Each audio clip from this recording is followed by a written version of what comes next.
Aujourd'hui, on examine plein de graphiques intéressants. L'indice peur et avidité est à 31, passant de peur extrême hier à peur normale. Mais vous voyez, depuis une semaine et plus, on est dans la peur. Le marché global est en hausse de 1,5% aujourd'hui. On continue dans ce drapeau haussier depuis mars. Ça fait un sacré bout de temps, 5 mois déjà. Mais on a ce petit coin sympa dont on va sortir quand? Oh, vers le 1er septembre, à peu près à ce moment-là. On en sortira et on continuera probablement dans ce schéma de consolidation du drapeau haussier, mais comme on en parlait, on pourrait avoir une grosse cassure. Car ce serait à peu près le moment après le halving où on commence généralement à voir un mouvement de prix pour Bitcoin. Les choses pourraient devenir excitantes à ce moment-là. Malgré l'excitation, les gens restent assez craintifs. Vous avez vu l'indice de peur et d'avidité? Les gens ont toujours peur en ce moment. Fait intéressant, en mars, quand ce fameux drapeau haussier a commencé, devinez quoi? Au même prix qu'aujourd'hui, 56, 59, 60 000, à l'époque en mars, la peur et l'avidité étaient à 79. C'est une avidité extrême. Curieusement, même prix aujourd'hui. Et hier, on était dans la peur extrême. Incroyable comme le sentiment change, mais on reste dans la zone noire. Si on regarde et qu'on place une de ces boîtes noires juste après chaque halving, car rien de bon n'arrive les 6 premiers mois, donc on la met juste après, eh bien devinez quoi? Une fois hors de la boîte noire, le prix monte presque verticalement. Quand on sort de cette période de 6 mois, qui coïncide à peu près avec septembre, ça va décoller. On commence à voir des entrées d'argent dans la liquidité mondiale. En regardant ici, avec ces gros afflux de liquidité mondiale, voyez ce qui arrive au prix du Bitcoin. Il monte pareillement. Mais quand la liquidité mondiale stagne, regardez ce qui se passe. Le prix du Bitcoin baisse ou stagne. Fait intéressant, quand on dépasse le précédent sommet historique de liquidité mondiale, eh bien, ils impriment de l'argent. L'imprimante à billets tourne à plein régime. Le Bitcoin s'envole. C'est peut-être la dernière chance d'en accumuler, vu les niveaux du RSI boursier, similaires à ceux de 2020 entre le sommet mi-cycle et le pic final. C'était la dernière grande opportunité d'accumulation, on vit probablement le même type d'événement maintenant.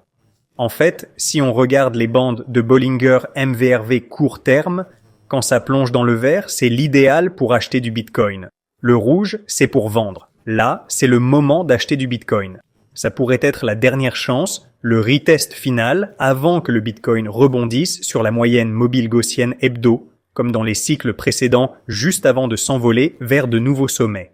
Beaucoup de graphiques suggèrent qu'on a encore beaucoup de marge de progression. Si on regarde le schéma de 2015-2016, on voit qu'on a eu un déviation, retest de la ligne de tendance, cassure au-dessus de la consolidation latérale avant que ça décolle. Setup très similaire.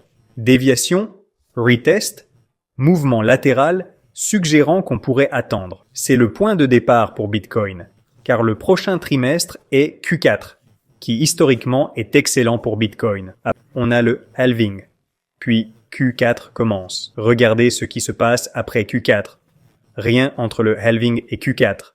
Mais juste après Q4, waouh, ça devient fou. On est très proche de Q4, qui arrive juste après septembre. C'est là que les choses vont probablement bouger. C'est ce qu'on attendait dans cette phase haussière. Il y a eu un croisement baissier des moyennes 50 et 200 jours. Devinez ce que Bitcoin a fait après ce croisement? Le prix est passé de 22,5 à 72 000 $. Incroyable! Le prix a triplé. Pourrait-on revoir la même chose? Car techniquement, on est toujours en marché haussier. Pourrait-on voir Bitcoin à 180 000 $, soit 3 fois plus? Oh que oui, c'est possible. Sur l'onde d'Elliott, on voit les vagues 1, 2, 3, 4 au support 38,2. De là, Bitcoin pourrait atteindre des centaines de milliers. Mais ce n'est pas tout. Les altcoins sont sur un énorme support. C'est une ligne de tendance depuis 5 ans déjà. Et chaque fois qu'il a touché cette ligne de tendance récemment, le prix des altcoins a vite grimpé les mois suivants. De plus, c'est aussi au bas du canal cassé. Ces deux signes suggèrent qu'on est à 2 doigts d'une alt season. Les choses vont bientôt changer.